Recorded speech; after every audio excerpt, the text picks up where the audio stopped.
Good morning, students. In our last class, we have discussed food chain and food web, right?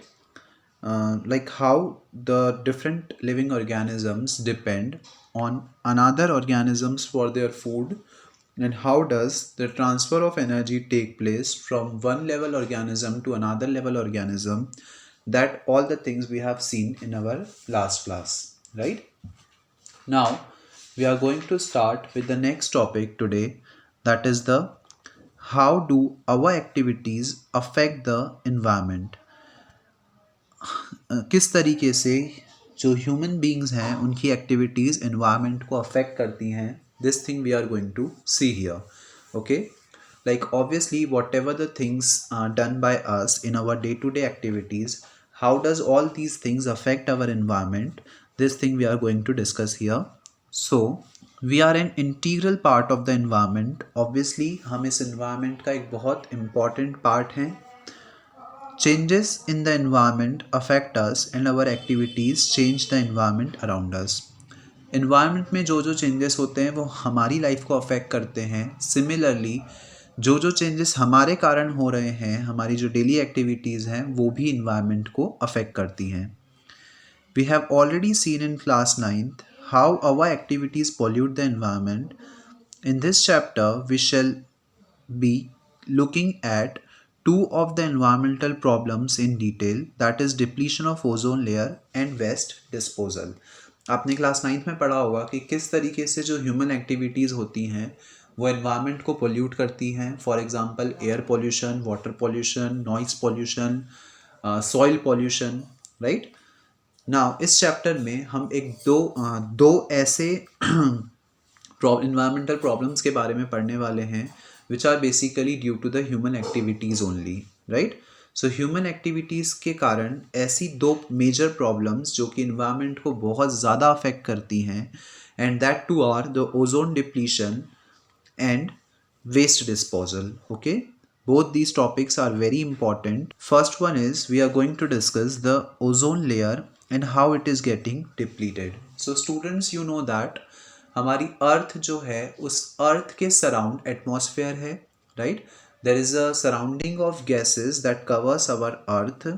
और आपको ये भी पता है कि हमारी अर्थ के अबोव एक ओजोन लेयर है जो हमारी अर्थ को प्रोटेक्ट करती है from the harmful ultraviolet radiations of the sun, right. Sun से आने वाली जो हार्मफुल अल्ट्रावायलेट रेडिएशंस होती हैं उन रेडिएशंस से हमारी अर्थ को प्रोटेक्ट करने का काम ओजोन लेयर करती है. Basically, it does not allow the UV rays to pass through it and reach the earth surface. But because of the some of the human activities, ये जो ओजोन लेयर है वो deplete हो रही है, मतलब धीरे धीरे करके ख़त्म होती जा रही है. इसका डिस्ट्रक्शन डिप्लीशन होता जा रहा है. तो basically what are those activities जिसके कारण ओजोन लेयर डिप्लीट हो रही है, और how can we control it, how can we stop it, this thing we are going to see here. Okay, ozone का फॉर्मूला होता है O3. इसमें ऑक्सीजन के 3 मॉलिक्यूल्स होते हैं. Is a molecule form by 3 atoms of oxygen, right. Oxygen के 3 atoms होते हैं, sorry. While O2 which we normally refer to as oxygen. Oxygen में केवल 2 ही एटम्स होते हैं, जबकि ओजोन में 3 एटम्स होते हैं. Is essential for all aerobic form of life. आपको पता है ऑक्सीजन सभी लिविंग ऑर्गेनिजम्स के लिए ज़रूरी है. ऐसे ऑर्गेनिजम्स जिनमें एरोबिक रेस्पिरेशन होता है, आपने पढ़ा होगा aerobic respiration and anaerobic respiration. Aerobic respiration हम उसको बोलते हैं जो ऑक्सीजन की प्रेजेंस में होता है, राइट. सो ऐसा रेस्पिरेशन जो ऑक्सीजन की प्रेजेंस में हो उसको हम बोलेंगे एरोबिक रेस्पिरेशन. और एरोबिक फॉर्म ऑफ रेस्पिरेशन जितने भी ऑर्गेनिजम्स में पाया जाता है उनके लिए ऑक्सीजन जो है वो मोस्ट इम्पॉर्टेंट होती है. It is very important, it is must. अगर ऑक्सीजन नहीं होगी तो उनकी लाइफ का एग्जिस्टेंस ख़त्म हो जाएगा, right. Ozone is a deadly poison. Ozone जो है वो एक डेडली पॉइजन है, मतलब धीरे धीरे करके हमको मार रही है. However at the higher levels of the atmosphere ozone perform an essential function. मतलब अगर O3 अर्थ पर होगी तो वो हमारे लिए हार्मफुल है, लेकिन अगर हम बात करें यूनिवर्स में, हमारी अर्थ से बहुत दूर जो ओजोन है वो हमारे लिए एक एसेंशियल रोल प्ले करती है, हमारे लिए एक बहुत ज़रूरी रोल प्ले करती है. It shields the surface of the earth from the ultraviolet radiations from the sun. और ये हमारी अर्थ को शील्ड प्रोवाइड करती है, हमारी अर्थ को प्रोटेक्शन प्रोवाइड करती है from the harmful ultraviolet radiations of the sun से आने वाली जो हार्मफुल रेडिएशंस होती हैं, उन रेडिएशन से हमारी अर्थ को प्रोटेक्ट करने का काम करती है ये ozone layer. This radiations is highly damaging to the organism. ये जो रेडिएशन है वो बहुत से ऑर्गेनिजम्स के लिए बहुत ज़्यादा डैमेजिंग हो सकती है, बहुत सारे ऑर्गेनिजम्स को हार्म पहुंचा सकती है. For example, it is known to cause skin cancer in human beings. Skin cancer एक तरह का कैंसर होता है which is cause due to this harmful ultraviolet radiations. तो अगर ये हार्मफुल अल्ट्रावायलेट रेडिएशंस हमारी अर्थ सरफेस पर आ जाती हैं तो इसके कारण ह्यूमन बींग्स में स्किन कैंसर की डिजीज़ भी देखने को मिलती है, right. So ozone is very harmful for us. Ozone at the higher levels of the atmosphere is a product of ultraviolet radiations acting on oxygen molecule. So basically ozone layer बनती कैसे है, जब oxygen पर ultraviolet radiations incident होती हैं तब ozone जो है वो फॉर्म होती है, right. The higher energy ultraviolet radiation split apart some molecular oxygen into free oxygen O atoms, right. So जब O2 दैट इज़ ऑक्सीजन पर जब अल्ट्रावायलेट रेडिएशंस पड़ती है तो ये O+O इस तरीके से बाइफरकेट हो जाता है, और जब ये सिंगल O एक O2 के साथ मिलता है तो ये O3 बना लेता है that is oxygen. So basically जब ऑक्सीजन पर अल्ट्रावायलेट रे इंसिडेंट होती है तो वो O इस तरह से दो अलग अलग एटम्स कर देता है. ये जो O2 मॉलिक्यूल है वो दो अलग अलग एटम्स में डिकम्पोज हो जाता है, और जब ये ऑक्सीजन एक दूसरे O2 के साथ मिलता है तो ये O3 बना लेता है that is called the ozone, right. The amount of ozone in the atmosphere began to drop sharply in the 1980s. 1980s में ये जो ओजोन है उसका अमाउंट बहुत कम होने लग गया था. मतलब ओजोन का डिप्लीशन जब ऑब्जर्व किया गया था it was in the year 1980. This decrease has been linked to the synthetic chemicals like chlorofluorocarbon which are used in refrigerator and in the fire extinguishers. और ये जो ओजोन का डिप्लीशन है वो किस कारण होता है, it is basically due to the CFCs जिसका फुल नेम होता है क्लोरोफ्लोरोकार्बन्स. ओके, तो रेफ्रिजरेटर्स में, AC में और फायर एक्सटिंग्विशर में एज अ कूलेंट हम जिसका यूज़ करते हैं वो एक सब्सटेंस होता है, उसको बोला जाता है क्लोरोफ्लोरोकार्बन. और बेसिकली जब ये क्लोरोफ्लोरोकार्बन को हम ज़्यादा यूज़ करते हैं तो ये हमारी ओजोन लेयर को डिप्लीट करता है, उसको हार्म पहुंचाता है, राइट. सो इस क्लोरोफ्लोरोकार्बन के कारण ही जो ओजोन लेयर है उसका डिप्लीशन हो रहा है, वो डिस्ट्रॉय हो रही है. और जब वो डिस्ट्रॉय हो रही है तो जो हार्मफुल अल्ट्रावायलेट रेडिएशंस हैं वो हमारी अर्थ पर इंसिडेंट हो रही हैं, और जिसके कारण बहुत सारी प्रॉब्लम्स हो सकती हैं अगर ये ओजोन लेयर पूरी तरीके से डिप्लीट हो गई तो. In 1987, the United Nations Environmental Programme (UNEP) succeeded in forging an agreement to freeze CFC production at 1986 levels. UNEP ये एक ऑर्गेनाइजेशन है जो ऑब्वियसली इन्वायरमेंट के लिए काम करती है. तो 1987 में United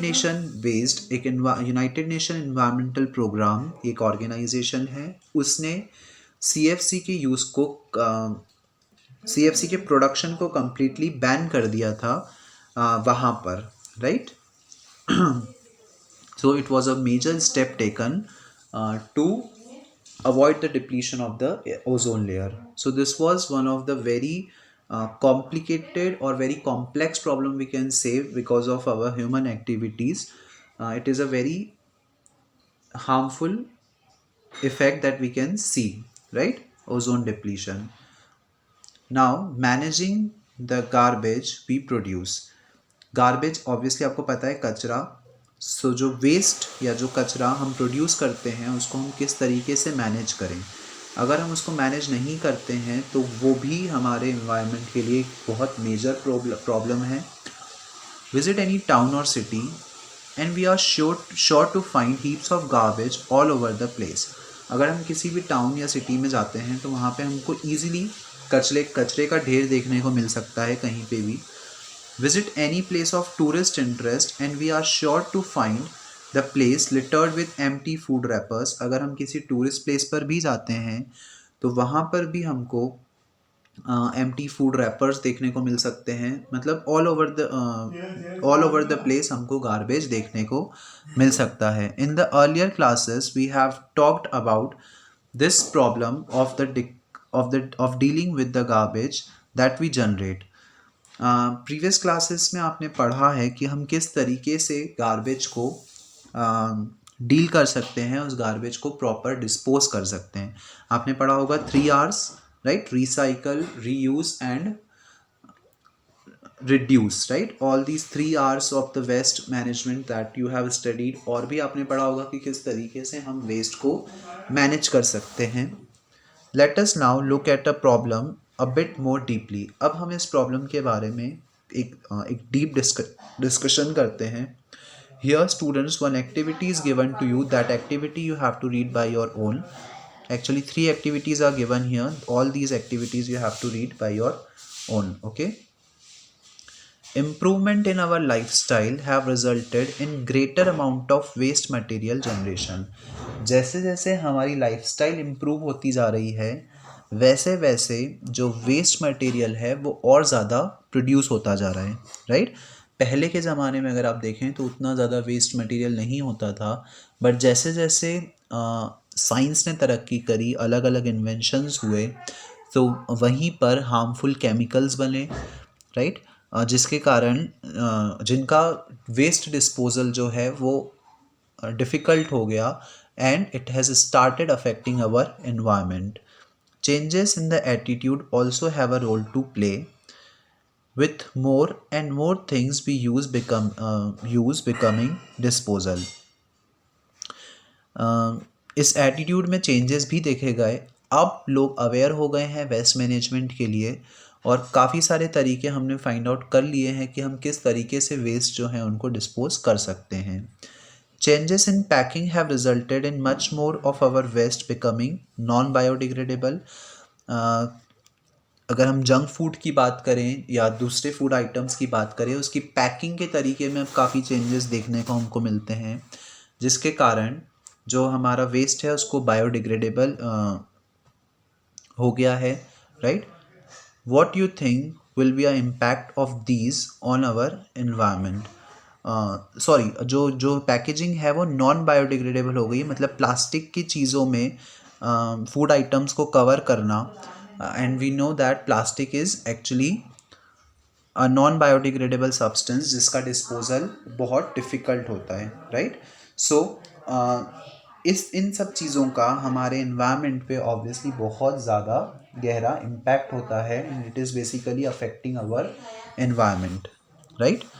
so think it over. अगर हम इसका एक शॉर्ट डिस्क्रिप्शन देखें यहाँ पर, so disposable cups in the trains. आपको पता है अगर हम ट्रेन में या कहीं भी सफ़र कर रहे हैं तो वहाँ पर हमको काफ़ी सारा वेस्ट जो है वो देखने को मिल जाता है, whether it be the food items और whatever be the things, we can see a lot of waste in the trains, buses and all, right? So एक तरीका है अगर हम ट्रेन्स में डिस्पोजेबल कप्स का यूज़ करें, if you ask your parents they will probably remember a time when a tea in trains was served in a plastic glasses which had to be returned to the vendors. पहले के time पर अगर आप अपने parents से पूछें तो पहले के टाइम पर ट्रेन्स में जो टी होती थी, चाय होती थी, वो डिस्पोजेबल ग्लासेस में सर्व की जाती थी और उन डिस्पोजेबल ग्लासेस को आपको रिटर्न करना होता था वेंडर्स को, जिनसे आपने वो चाय खरीदी है, उन वेंडर्स को आपको उस डिस्पोजेबल ग्लास को रिटर्न करना होता था। The introduction of disposable cups was held as a step forward for reasons of hygiene. और डिस्पोजेबल कप्स का यूज़ क्यों स्टार्ट हुआ? एक्चुअली डिस्पोजेबल कप्स का यूज़ स्टार्ट हुआ for the hygiene purpose, right? अगर आप स्टील ग्लासेस या जो कांच के ग्लास होते हैं अगर आप वो यूज़ करोगे तो वहाँ पर हाइजीन कहीं ना कहीं अफेक्ट होती है, उनको प्रॉपरली क्लीन नहीं किया जाता है। सो हाइजीन पर्पस से डिस्पोजेबल कप्स जो हैं उनका यूज़ स्टार्ट किया गया। No one at that time perhaps thought about the impact caused by the disposal of millions of these cups on a daily basis. लेकिन उस समय जब ये डिस्पोजेबल्स निकाले गए उस समय किसी ने इसका इम्पैक्ट के बारे में नहीं सोचा कि जब इतने मिलियंस ऑफ नंबर्स में ये कप्स निकलेंगे तो उनका वेस्ट डिस्पोजल से हमारे इन्वायरमेंट पर क्या इफेक्ट होगा, इस बारे में किसी ने उस समय नहीं सोचा। Some time back kulhad that is the disposable cups made of clay was suggested as an alternative.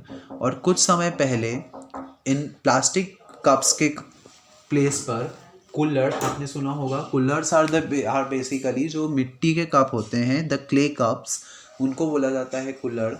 तो प्लास्टिक डिस्पोजेबल्स की प्लेस में कुल्हड़्स का एक सजेशन दिया गया कि हम उनको यूज़ कर सकते हैं बिकॉज दे आर बायोडिग्रेडेबल और उनको डिकम्पोज करना ईजी होता है as compare to the plastic. But a little thought showed that making these coolers on a large scale would result in a loss of fertile top soil।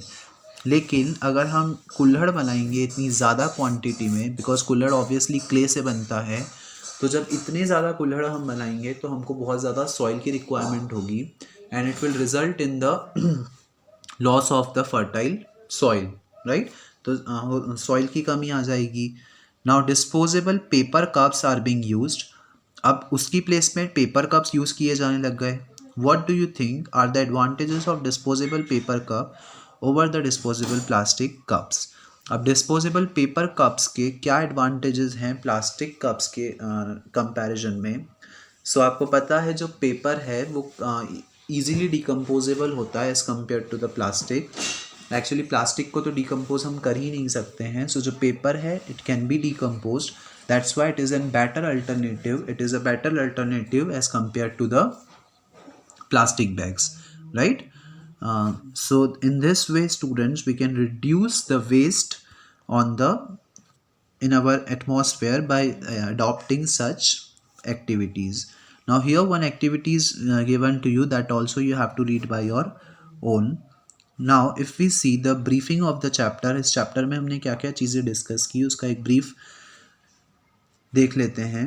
The various components of an ecosystem are interdependent. Obviously students we have seen हमारे ecosystem में बहुत सारे components होते हैं, whether it be plants, animals like producers, consumers, decomposers, and all are interrelated with each other, and all the living organisms are interrelated with the abiotic factors of the ecosystem या environment, that is wind, temperature, rainfall etcetera, right? तो सारी चीज़ें एक दूसरे पर dependent हैं, that is all the things are interdependent in our environment. Then the producers make energy from sunlight available to the rest of the ecosystem.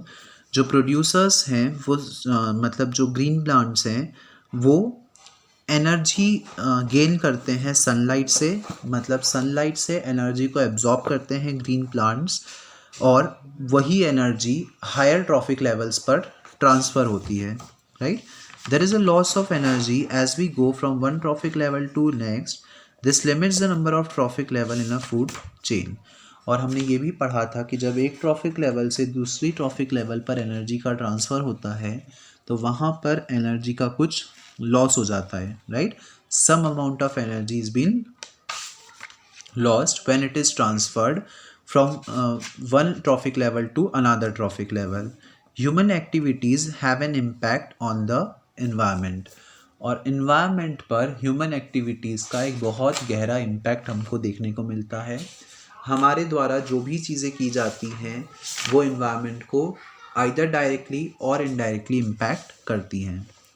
The use of chemicals like CFCs has endangered the ozone layer Since the ozone layer protect against the ultraviolet radiations from the sun, this could damage the environment. अगर हम CFC का use करें, the use of CFC that is chlorofluorocarbon का use हमारी ozone layer को deplete करता है, ozone layer को डिप्लीट करता है। और ओजोन लेयर के डिप्लीशन से क्या होगा, जो हार्मफुल अल्ट्रावायलेट रेडिएशंस होंगी वो हमारी अर्थ पर रीच करेंगी and it can cause various harmful diseases such as the skin cancer in the human beings and many more. The waste we generate may be biodegradable or non-biodegradable. Obviously, the waste that can be easily decomposed is called as the biodegradable waste, and the waste which cannot be easily decomposed is called the non-biodegradable waste, right? The next point, the disposal of the waste we generate is causing serious environmental problems. जब हम उन waste को dispose करते हैं, for example कुछ ऐसे waste होते हैं जो इजीली डिकम्पोज हो जाते हैं, उनका तो that are called the biodegradable waste. लेकिन कुछ ऐसे वेस्ट अगर हों जो इजीली डिकम्पोज नहीं हो पाए, तो उनको डिस्पोज करने में हमारे इन्वायरमेंट को बहुत सारी प्रॉब्लम होती है, and basically all these waste are polluting our environment, right? So all these things we have discussed in this chapter, hence our chapter is completed. You will get the PDF of all the question answers. Okay, so that's all for today's class, students. In our next class we are going to start our next chapter. Thank you.